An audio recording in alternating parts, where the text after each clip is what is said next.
It's a young museum, much like the people at the heart of its exhibits. The exhibit of War Childhood Museum in Washington, D.C. features the personal belongings, documents, and the stories of children who grew up at a time of war.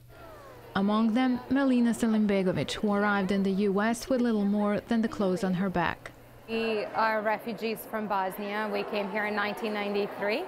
And I also hold very dear an item that I will never let go. It's a blanket that I brought with me. I brought to this country a plastic bag and a blanket and a really ugly teddy bear that I gave to my daughter, but those things are so precious. The museum gives the youngest survivors of war a chance to share their stories with the world.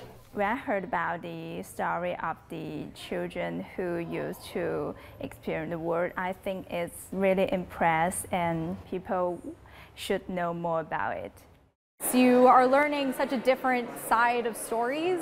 You don't really hear the child's experience very often, and you hear a lot of negativity related to war, and this really does emphasize an experience of hope and resilience and survival. Phally Budok, who escaped the genocide in Cambodia, was born to a large extended family, but only 4 members of her family survived: Phally, her 2 sisters, and their mother. I brought a oral history report that my niece's friend did in her high school.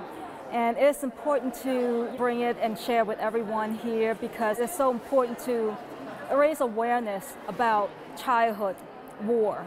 And I'm one of those people who had experience through war during the Khmer Rouge regime in Cambodia back in the mid-1970s. I was about 5 years old. Since its opening in Sarajevo, the museum has collected objects owned by the children of wars from Syria to Ukraine and has maintained close contact with Bosnian and Cambodian survivors in the U.S.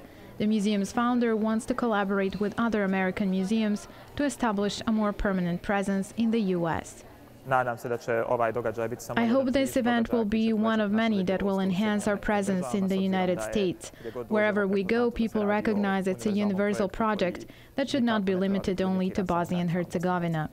Survivors say their experiences are universal, and so is their message to visitors.